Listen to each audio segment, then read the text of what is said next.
Snow White, a girl doomed to die just because of her beauty. In the end, everything changes for good, and it's a story full of friendship and love. But is this story trustworthy? In a land far, far away, there lived a queen that was obsessed with her beauty. To make certain of her beauty, every day she asked the magic mirror the question, "Who's the fairest of them all?" The mirror had always replied to the queen's satisfaction, but one day it said her stepdaughter Snow White was the fairest.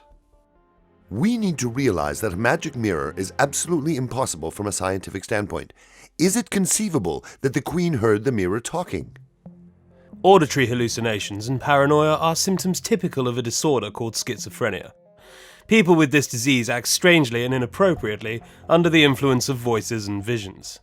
The queen ordered the huntsman to take the girl to the woods and kill her. But when it came time to do it, he took pity on the girl instead. It would be naive to think that the man would let her go on goodwill alone. Snow White must have offered him something in exchange, and it's certain she didn't have much on her at that moment. Whatever the huntsman's motivations were, he let the girl go. After a while, Snow White reached an unusually small house. She went inside and, exhausted, fell asleep on one of the miniature beds. A few hours later, she was awoken by the arrival of the homeowners. They were dwarfs that extracted diamonds from a nearby mine. Dwarfs are in no way mythical. Their existence is absolutely real. There's a range of growth disorders which result in short stature. 7 men living in the middle of the woods makes a very suspicious impression, especially when one of them, called Doc, has a doctor's degree yet still digs in a mine. It is possible that diamond mining was illegal. Illegal diamond mining can be considered theft. Because this activity causes serious damages, the offenders face 5 to 12 years in prison. Snow White sensed an opportunity to share in the mine diamonds. In exchange, she promised not to turn the dwarfs in. This can be a criminal offense legally known as extortion. To blackmail 7 men with pickaxes doesn't usually pay off. However, a thief is not necessarily a killer. The dwarfs finally accepted the conditions. Snow White stayed with the dwarfs to make sure their agreement was fulfilled. A few days later, when the dwarfs had gone to the mine, a suspicious individual appeared at the house. It was the queen disguised as an old lady. She gave Snow White a poisoned apple, and the trusting girl happily took a bite. The apple was probably poisoned with potassium cyanide. After ingesting a big dose in a small amount of food, hydrochloric acid started working in Snow White's stomach, releasing large amounts of hydrogen cyanide. Hydrogen cyanide prevents cellular respiration, and the cells, particularly brain cells, die immediately. Snow White died from the poison. She was allegedly once again given away by the magic mirror. However, if mirrors are not typically all-knowing and don't speak, how did the queen know about her stepdaughter's survival and the precise location of her whereabouts? In my opinion, it is evident that the queen must have been tipped off by someone.